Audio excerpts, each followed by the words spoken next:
I was depressed, and I think that's something that everybody needs to start talking about a little bit more, because 2 out of 3 people, at least, that have one bout of depression in their life. Discussing greatness in the world of tennis will be incomplete if the discussion fails to mention Andre Kirk Agassi, the Las Vegas American-born tennis player who is considered one of the greatest of all time in tennis. During his reign in the world of tennis, Agassi earned himself a remarkable title due to his achievements and skills. He is regarded as a legend of the game for his great performances, which earned him an uncommon feat with 8 Grand Slam titles, also known as the Career Grand Slam. Andre won each of the 4 major tennis tournaments, which include the Australian Open, the French Open, Wimbledon Championships, and the US Open. During his career, he earned more than $30 million in monetary prizes, 6 only to Djokovic, Federer, Nadal, Sampras, and Murray as of 2018. He was also earned more than $25 million a year through endorsement deals during his career, which was ranked 4th in all sports at the time.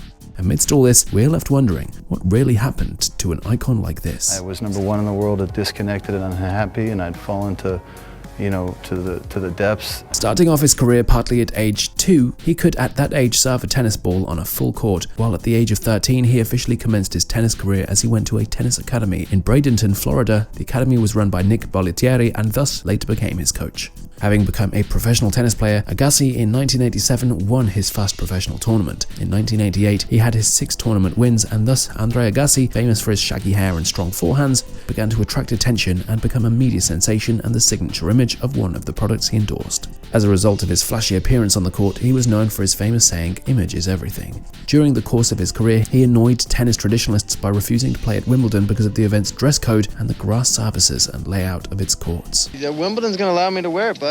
Is that right? Yeah. Well, I'm kidding.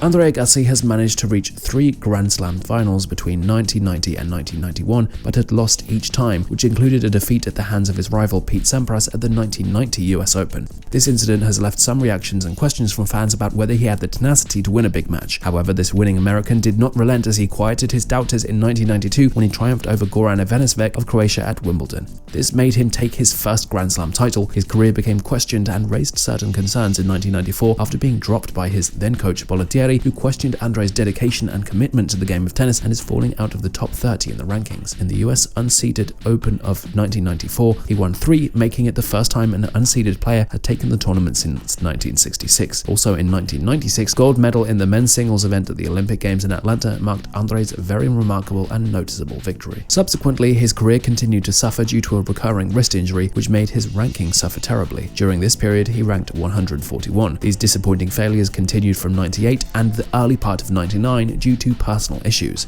Despite the publicized failures and losses, Andre was determined and focused on bouncing back, and this made him gradually work his way back into becoming one of the top 10 in the world rankings. Andre came back with one of the most historic comebacks. He won the 1999 French Open to become the 5th men's player in history to win all 4 Grand Slam events, and also the first to have done it on 3 different grounds. Noteworthy was the US Open in September, which confirmed that he was back and topping his career. Meanwhile, he returned to ranking number 1 at the end of 1999, he won the 2nd Australian Open in 2000 and came 3rd in 2001. After another phase of the recurring wrist problems which had limited Agassi's 2002 season, he captured his 4th Australian Open championship in 2003 and also made a surprise run for the 2005 US Open final. He had a 4-set loss to Roger Federer and still retained a top 10 ranking in early 2006. One of the greatest rivalries in the world of tennis was between Pete Sampras and Andre Agassi. The duo were known to be the kings of tennis. These rivals both dominated the world of tennis in the 1990s. Having Federer and Nadal as princes currently proves that the fierce and charismatic Andre and creative Pete were kings of tennis in the last decade. Sampras led Agassi 2014 in their head-to-head games, while Sampras ended every year in the top 5 except in 1991 when he finished the year in 6th rank.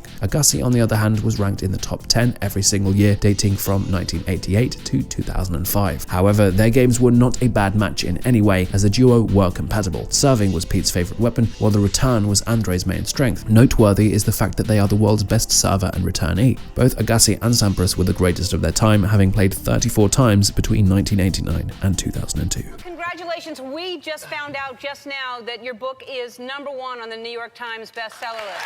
Agassi contributes to the pieces of literature ever recorded to be authored by sports personnel in history, with his autobiography/memoir, which he wrote with J.R. Muringer and was published on November 9th, 2009. The book provides details of his life and career. In the memoir, Agassi details his challenging childhood under a strict and hardcore father, including his prolonged struggles regarding the physical and psychological tolls of a professional tennis game. He referred to himself as a boy from a poor family family who stoops to conquer the big world and that of tennis. He mentions the impact of his formative years on his person through parenting from his heavy-handed father and a reserved mother who would not dare to stand up to or oppose her husband against her son. His emotional stories from life, upbringing and childhood became the yardstick that spurs what can be described as his rebellious love story with his spouse, Steffi Graf. The feeling and joy of fatherhood spur the champion to learn to win for the sake of the people who matter and need his support. Of course, every legend, no matter how pristine, has a grey past they would rather withhold, and Andre Agassi is no exception. The tennis legend confessed and admitted to using illicit substances a year before his victory in winning the French Open in 1998. He confessed to having lied and denied allegations to the tennis sports governing bodies in the same year about being positive for tests to avoid a ban from the Tennis Federation. Agassi also revealed in his autobiography how he took the addictive substance in 1997 while he was suffering from poor form and to subdue his tensions pertaining to his marriage to his then spouse, Brooke Shields. Later on, an Association of Tennis Professionals, ATP, doctor, however, confirmed to Agassi that his use of recreational substances had shown up, having tested positive, which led him to face a 3-month suspension from tennis. That stuff kills you from the inside, and I did that for close to a good year of my life. Due to recurring mounting injuries and advancement in age, in 2006 after the US Open, Agassi announced his retirement from the world of tennis. In 2011, he was inducted into the International Tennis Hall of Fame. He, however, remained involved in the sport, which earned him the title of a coach. In 2017 to 2018, he coached the top-ranking Novak Djokovic. After his retirement in the 2006 US Open, Agassi participated in a number of charity tournaments. He became noticeable for the charitable services he undertook, which included the founding and establishment of the Andre Agassi Foundation in 1994 to help disadvantaged children. He also opened the Andre Agassi College Preparatory Academy, a tuition-free school based in Las Vegas. Foundation's thriving. The school, 1,300 kids, grown from 600 over the last few years.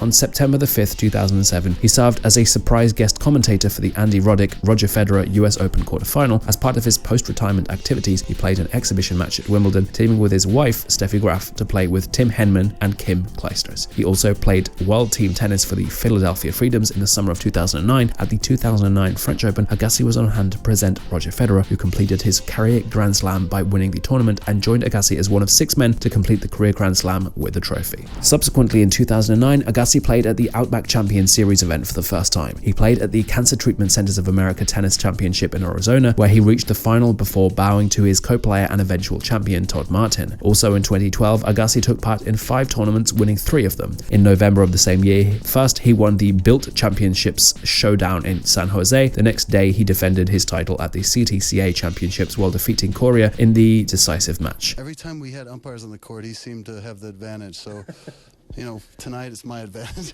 Agassi won both tournaments he participated in. At the Camden Wealth Advisory Cup's final in Houston, Agassi beat James Blake for a rematch of their 2005 US Open quarterfinal. Also, he defeated Blake again in Portland to win the title of the Cancer Treatment Centers of America Championships.